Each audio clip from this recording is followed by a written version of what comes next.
की हालात बदहाल होते गए। सरकार आई और गई, लेकिन इन चीनी मिलों से मिल रहे वेतन पर पूर्ण विराम सा लग गया।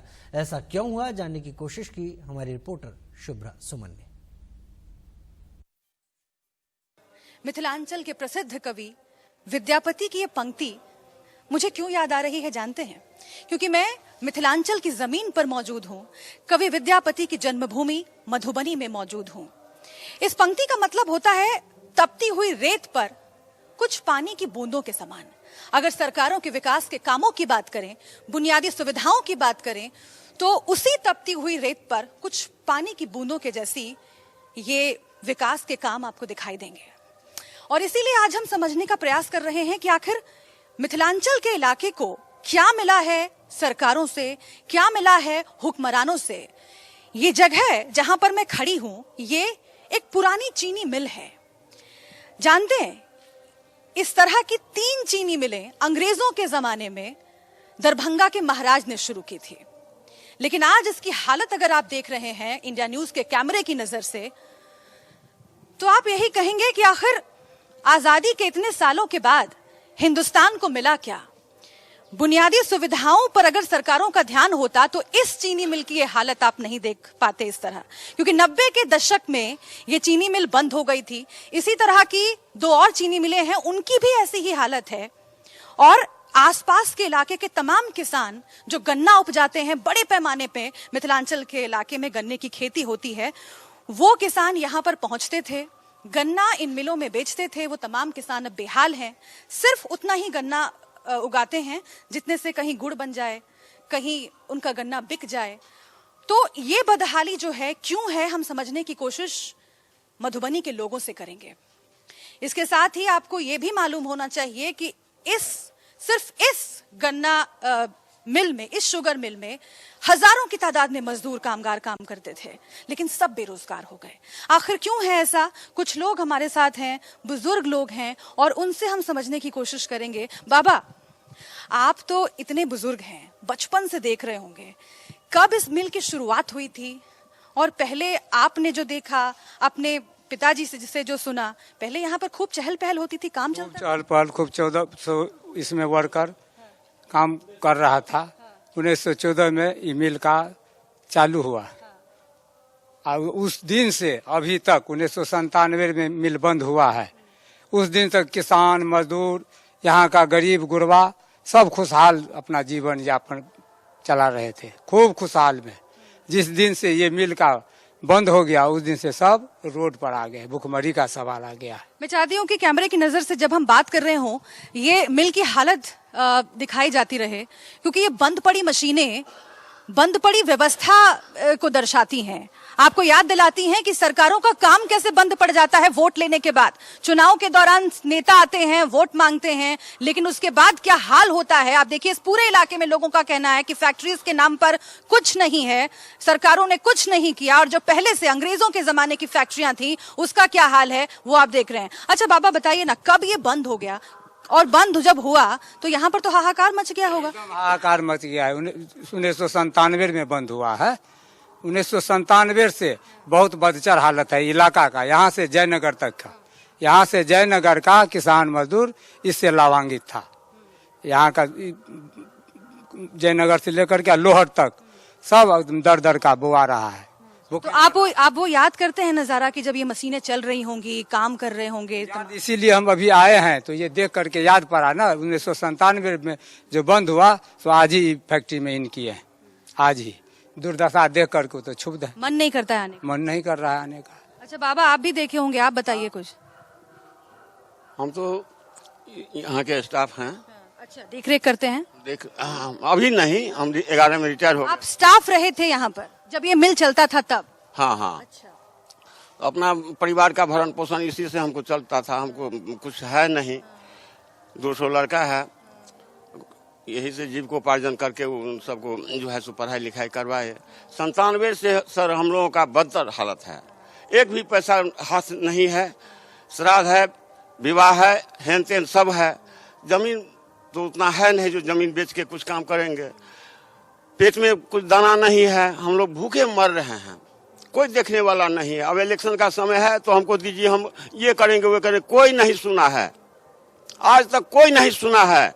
कोई नहीं सुना है। अच्छा ये बताइए कि सरकार तो ये भी वादा करती है कि हम फैक्ट्री खोलेंगे, गन्ना किसानों के लिए ये करेंगे वो करेंगे, बड़ी संख्या में गन्ना किसान। साल पहले सुशील मोदी आए थे, बोला था जो 3 महीना में फैक्ट्री से धुआं निकाल देंगे, मिल चला लेंगे, अभी तक नहीं चला। चुनाव आते हैं चले जाते हैं, लेकिन 1997 से ये जो मिल है वो बंद है। और उसके बाद से कई बार इन लोगों ने गुहार लगाई सरकार से कि भाई आप अगर कोई नया मिल नहीं लगा सकते, नई फैक्ट्री नहीं लगा सकते, तो जो पुरानी फैक्ट्री जो दरभंगा महाराज के वक्त से चली आ रही थी उसे तो फिर से चालू कर दीजिए। लेकिन इस फैक्ट्री की हालत देख करके आप समझ गए होंगे कि इच्छा शक्ति की कितनी कमी है। और इस इलाके के लोग यही चाहते हैं कि तमाम गन्ना किसानों के हक में, तमाम जो यहाँ पर कामगार हैं, मजदूर हैं, उनके हक में सरकारें सोचे और इस तरह के मिलों को फिर से चालू किया जाए, नई मिलें भी बनाई जाएं, कुछ तो काम हो। मधुबनी के लोहट चीनी मिल के ठीक बाहर हम खड़े हैं और आपको मैं एक बहुत ही दिलचस्प चीज दिखाती हूँ जो कि शर्मनाक भी है, आप समझिएगा इसे इस तरह। ये इस पोस्टर पे आप जल्दी से नजर डाल लीजिए। लोहट चीनी मिल को बंद हुए कई साल बीत गए हैं। 1997 में ये मिल बंद हो गया था, लेकिन तब से जो कर्मचारी इसमें उस वक्त लगे हुए थे उनका भुगतान नहीं हुआ है, उनका वेतन नहीं मिला है। और इस पोस्टर में ये बाकायदा वक्त बताया गया है, 10 बजे से 4 बजे तक आप उपस्थित हो जाइए ये आवश्यक कागजात के साथ और आपको वेतन मिलेगा जो बकाया है। तो आप समझिए कि किस तरीके से पूरा सरकारी सिस्टम काम कर रहा है। मिल नहीं चल रहा, उससे किसानों को नुकसान है, मजदूर बेरोजगार हो गए, लेकिन जो कर्मचारी इस मिल में काम कर रहे थे उनको भी अभी तक वेतन नहीं मिला है। और उनमें से कुछ लोग हमारे साथ मौजूद हैं जो बुजुर्ग हैं और याद करते हैं उस वक्त को और अभी भी दर दर की ठोकरें खा रहे हैं अपने बकाया वेतन के लिए। आप बताइए, आप किस पद पर थे यहाँ पर? किन डिपार्टमेंट में हम क्लर्क के जॉब पर थे। कब रिटायर हुए? 1911 में, 2011 में। अभी तक आप लोगों को वेतन नहीं मिला? कब से? 97 से अभी तक बाकी है। कोई बनाने वाला है नहीं, कोई पैसा है रखा हुआ है, हम लोग भूखे मर रहे हैं, कोई देने वाला है नहीं। सब ठग के चला जाता है। इलेक्शन के समय में है, इलेक्शन के समय आ गया ना तो हम ये करेंगे वो करेंगे, जब समय बीत गया तो कोई नहीं। अच्छा आप चाचा, आप क्या करते थे यहाँ पर? हम मोल्डिंग शॉप में थे, ढलाई का काम करते थे, ITI थे उसमें, यहाँ पर मोल्डर का काम करते थे। तो आप लोगों का बकाया भी है? सब तो बकाया है। 2016 में रिटायर किए हैं, 97 में बंद हो गया। 97 से जब से ये बंद हुआ उसके बाद से बकाया है? बकाया। तो आप लोगों को इस तरीके से यहाँ पर जाना पड़ता है जहाँ ये पर्चा छपा हुआ है, बुलाए हैं कि कागजात के साथ जाइए? ये सब झूठा है, ये सब से कुछ होने जोने का नहीं है। ये सब पैसा ठगने वाला आदमी है। कहता है 5000 रुपया तू हमको दो तो फॉर्म भरेंगे, यही बात है, इसीलिए पर्चा है। अच्छा, ये मतलब ऐसे बुला लेता है लेकिन ये पैसा देता नहीं? जी नहीं। क्या बोलता है? हम लोगों को तो अभी तक हिसाब ही नहीं बताता है, आप लोगों को हिसाब नहीं बना है। हम भर दिन यहाँ 3 शिफ्ट चलता था और चौथा में हो गया भर दिना। हम सुबह 6 बजे 7 बजे से 5 बजे तक काम करते थे। ये लोग शिफ्ट में थे, 2 से 10 ऐसे करके शिफ्ट बना हुआ था। हम लोगों को अभी हिसाब नहीं बना है, सो कहता है। सुशील कुमार मोदी आए थे यहाँ पर, कहा जो 3 महीना में फैक्ट्री को चला देंगे, अभी तक नहीं चला। तो देखिए बहुत तरह की समस्याएं हैं और ये जो कर्मचारी यहाँ पर काम करते थे अब उनके पास मिल के बंद होने के बाद परिवारों को चलाने की चुनौती हुई, लेकिन बकाया वेतन के लिए अभी भी ये यहाँ वहाँ भटक रहे हैं। अधिकारियों के खिलाफ, सरकार के खिलाफ जो गुस्सा है इनका वो साफ झलक रहा है। और चुनाव के दौरान अधिकारी, सरकारें तमाम तरह के दावे करते हैं, लेकिन उन दावों की जमीनी हकीकत क्या है वो हमने आपको इंडिया न्यूज के कैमरे के माध्यम से सीधे मधुबनी से दिखाया। राजनीतिक पार्टियों की ओर से जब मैनिफेस्टो जारी किए जाते हैं, रोजगार के तमाम दावे किए जाते हैं। कोई कहता है 10 लाख रोजगार दे देंगे, कोई कहता है 15 लाख रोजगार दे देंगे, लेकिन रोजगार को बढ़ाने के लिए सरकारें क्या करती हैं, रोजगार के जो साधन पहले से उपलब्ध थे उनका क्या हश्र हुआ, ये समझने के लिए हम पहुंचे हैं मधुबनी के सकरी गांव में। मेरे बगल में जो देख रहे हैं ना आप ढांचा, ये एक पुराना इंजन है। सबसे पहले इसकी दिलचस्प कहानी आप जान लीजिए, फिर आगे की बात करेंगे। दरअसल ये एक ट्रॉली है, ये ट्रॉली का इंजन है।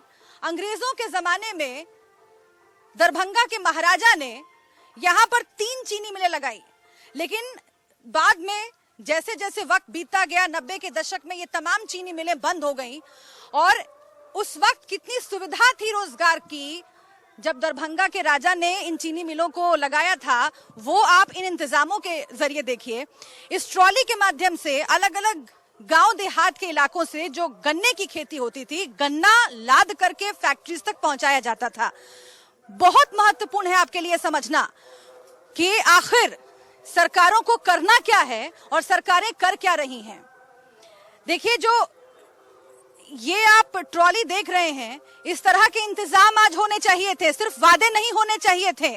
पर ये तमाम सुविधाएं अब किस हाल में है, मिलें बंद हो चुकी हैं। ये ट्रॉली जो है वो सिर्फ अब एक आने जाने वाले लोगों के लिए कौतूहल का विषय है कि आखिर इससे होता क्या था। कोई बच्चा इस पर चढ़कर खेलता है, इसके आसपास जो जंगल उगाया है वो भी आप देख रहे हैं। जरा हम समझने की स्थानीय लोगों से कोशिश करते हैं, क्योंकि स्थानीय लोगों के माध्यम से ही जो किसान हैं वही समझा पाएंगे कि हुआ क्या आखिर, और इस पूरे इलाके में आखिर चीनी जो शुगर फैक्ट्रीज हैं वो बंद क्यों हो गई, पहले से जो बनी हुई थी वो क्यों बंद हो गई। अच्छा, आप बताइए कि ये जो हम ट्रॉली देख रहे हैं इसका इस्तेमाल किस लिए होता था, गन्ने को यहाँ से वहां ले जाने के लिए? चीनी मिल जब चलता था तो विभिन्न परचेजिंग सेंटर था गाँव में, जहाँ किसानों का गन्ना होता था। तो उस गन्ने को ढोने के लिए उस परचेजिंग सेंटर से ट्रॉली के माध्यम से गन्ना मिल में पहुंचाया जाता था पेराई के लिए, जिससे किसानों को सुविधा हो जाती थी। उनको बैलगाड़ी यहाँ तक नहीं लाना पड़ता था, बल्कि अपने अपने गाँव में जहाँ परचेजिंग सेंटर बना हुआ था उस सेंटर पर अपना गन्ना बेचते थे, और उस गन्ना को लाद के मिल के ओर से इस ट्रॉली पर लाके मिल में पेराई के लिए आता था। अच्छा, आसपास बहुत बड़ी संख्या में गन्ना किसान हैं, मजदूर होंगे जो कि इस चीनी मिलों में लगे हुए होंगे। जब ये सब मिलें बंद हो गई तो फिर उनका क्या हुआ, रोजगार का क्या हुआ? जब मिल बंद हो गया तो वो लोग बेकार हो गए और बड़े पैमाने पर उनका पलायन हो गया। दूसरे राज्यों में वो चले गए अपना जीवन बसर नौकरी तलाश करने के लिए, और वो बड़े कष्ट के हालत में किसान भी हैं, मजदूर भी आज मिल बंदी से वो कष्ट के हालत में है। तो बाबा, पहले कितना गन्ना का उत्पादन होता था और जब से ये चीनी मिलें बंद हुई हैं उसके बाद से कितना कम हो गया है? अब हम आपको ये बता दें, यहाँ गन्ना उत्पादन का यह मुख्य केंद्र रहा है। वहीं दरभंगा के मिर्जापुर इलाके में सबसे मशहूर है मैथिली